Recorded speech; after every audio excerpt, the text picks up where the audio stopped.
Brothers and sisters in Christ, as our nation and state begin the reopening process, I want to share with you the good news that Bishop Holston has approved the resumption of in-person worship beginning on Sunday, June 14th.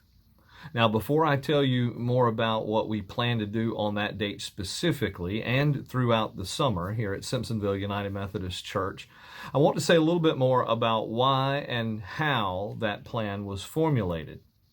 Over the last few weeks, as it became clear to me that both the president and the governor were intent on moving in the direction of reopening various aspects of national life, I knew that the time would soon come for the church to consider reopening as well. At the same time, I also knew that when that day came, when the bishop gave the go-ahead to reopen our churches, I knew that each church would need to have a plan in place for what that reopening process might look like and how we would implement it in our specific churches. On top of that, I also knew that any restart plan would have to be done slowly, cautiously, with great care, and in keeping with the commands of Jesus to do unto others as we would have them do unto us, and to love our neighbors as we love ourselves, and the witness of John Wesley, whose first general rule of Methodism is to do no harm, meaning that we care as much about your physical well-being as we do about your spiritual well-being. I also knew that each plan would have to be unique because each church is unique, not only denomination to denomination, but in this conference, from district to district, from town to town.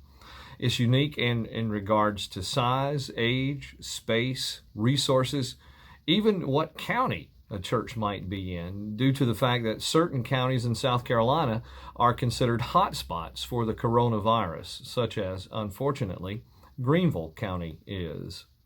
So with that in mind, I began working on such a plan, actually a very long, drawn-out, very deliberate, three-phase plan that would take those biblical and theological and historical injunctions seriously and would then be rolled out very slowly and very deliberately over the summer months. During that time, we would move along, maybe I should say inch along, incrementally with phases 1 and 2, adding certain things as we were able as the summer wore on, while abolishing other precautionary requirements one by one again as we were able until the end of August. Then with the arrival of September, phase 3 would be enacted and we would fully open the church with the fewest amount of restrictions as possible, if any, if those restrictions were even necessary by that point. So with that plan in hand, I first met with the other pastors and the church staff. Upon doing so, I realized that 100% of us are in one or more of what the experts call high risk or vulnerable categories. Those categories being if you are over 60 years old, have an underlying health condition or compromised immune system, or you live with someone who does, or you live with someone in a vulnerable age bracket, either over 60 or under 12. Again, by the time all of those things were taken into account, it was clear that all of the pastors and the entire staff are considered high risk or vulnerable for one reason or another. And as we discussed it that day, our guess was that the same would be true for the congregation as a whole. Nevertheless, after I shared the plan with the pastors and staff, I then met with 25 or 26 of our church lay leaders, our church officers, including the entire pastor parish committee, who, on top of the things I already shared with you, also discussed the requirement of wearing a face mask to worship when we resume, the requirements of social distancing, and the limitation that would place on the number of people who could worship together at one place at one time, the addition of more worship services on Sundays that would be required to accommodate all of that, and the cleaning and disinfecting of the worship space on Sundays before every service could begin. In addition to those things, the church leaders and I also discussed the impossibility of having Sunday school if social distancing guidelines are enacted, the recommendation that we discontinue choirs and singing and music groups for the time being, the recommendation to avoid congregational singing until further notice, the recommendation to avoid the celebration of Holy Communion until further notice, the problems with creating assigned seating for worship, whether or not we can safely leave the doors open to allow outside airflow into the sanctuary, how to receive the offering, how to depart the worship space, what to do about restrooms, and even the simple yet profound problem of not being able to shake hands, hug, or even touch people you love and hold dear during this time. There's no doubt that we are all looking to return to some semblance of normalcy in our lives, especially when it comes to the safe haven of our churches. But given all of those very concerning and disconcerting things, as the reopening plan was laid out, detailed, and discussed, it became clear that Simpsonville United Methodist Church should not rush into reopening our church, even with a drawn-out three-phase plan. There are just too many things that make a rush to reopen unwise and imprudent, not to mention very, very complicated, as was pointed out numerous times at our meeting. In addition, there's this, and this no doubt takes precedence. There are simply too many unknowns about the spread of the virus, the danger of it, the mystery and seemingly changing nature of the symptoms, coupled with the great unknown of whether or not we'll see a spike in cases, hospitalizations, even deaths as South Carolina begins to open up, for us to reopen our church fully right now. Again, there was just too much risk to too many precious people that we love too much to put them, that is, to put you, at risk, in jeopardy. So it was agreed that Simpsonville United Methodist Church would hold an outdoor worship service on Sunday, June 14th, in the field behind the church. Worship that day will begin at 9 a.m. You'll be seated in the shade, so I think it'll be nice out there around that time of the morning. We've already checked on it, and it's completely shady for quite a while. By the way, you're asked to bring your own chairs or your own blankets to sit on. Again, we will not be providing seating so that we don't have to worry about who touches what and all the disinfecting associated afterwards with that sort of thing. So you'll need to bring your own seating. Also, please dress casually. Don't dress up. Just come. My goal is to have the service last no longer than 45 minutes. That is, if I can get that long-winded preacher to keep his sermon short. Oh, wait a minute, that's me. Still, we'll do what we can. On June the 14th, that will be the only worship service provided. We will record the service and then upload it to our video and our radio platforms for play later in the day. Our goal, weather permitting, is to hold one outdoor service in June, one in July, and another one in August. So that would be June 14th, July 5th, and August 2nd. I will be sending you an email with this in it and also posting it on Facebook so you can write those down.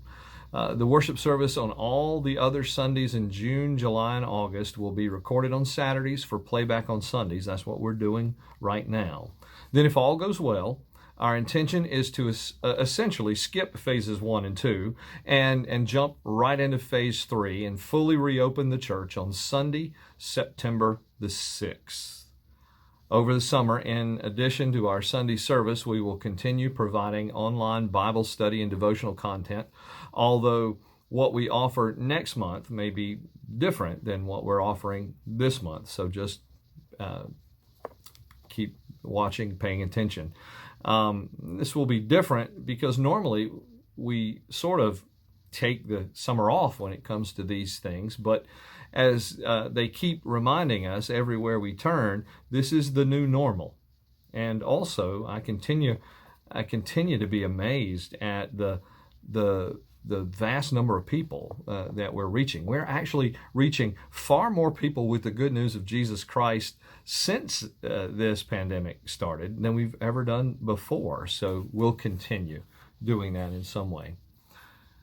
Brothers and sisters, I realize this may not have been the announcement you expected or wanted to hear.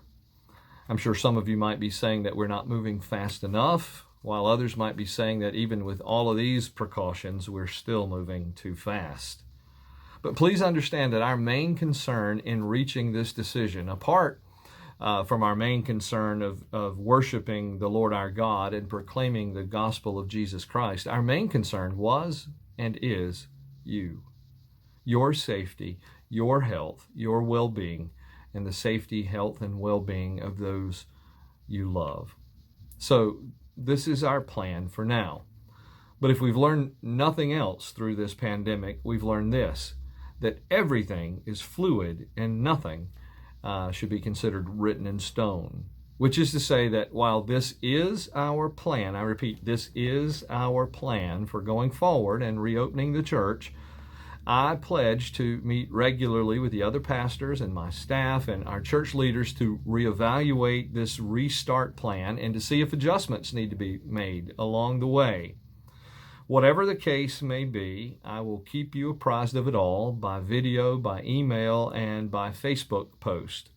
So to recap, Simpsonville United Methodist Church will not fully reopen until Sunday, September the 6th. But before that, on Sunday, June 14th, we will gather for worship at 9 a.m. outdoors in the field under the shade trees behind the church. Weather permitting, we will do the same on Sunday, July 5th and Sunday, August the 2nd. Our worship services for the rest of the Sundays of the summer will be online. Nothing else will be held at the church during that time. The church will be closed. The church offices will be closed. Staff will work remotely, and we will have no meetings, no classes, no anything at the church over the summer months. Now then, let me ask you to help me get this word out. Share this information with the people in your Sunday school class, your Bible study, your men's group, your women's group, the people who sit on your pew on Sunday mornings or who sit on your row in the chairs on Sunday when you worship, the people who attend Simpsonville United Methodist Church who live in your neighborhood. I don't think I can overstate the need we have to get this information out, even if it means overkill, even if it means somebody getting 2 or 3 telephone calls or text messages about this. This is just too important for us to miss. And I've been recently made aware that not everyone knows that our services are online or has been keeping up with their email during this downtime. So please help us get this word out. Now, of course, if you have questions, as always, if you have questions or comments, please email me, send me a text message, or give me a call. And as I've said in all my previous videos, in the words of that great old hymn, God be with you until we meet again, which is June 14th at 9 a.m. under the shade trees behind the church.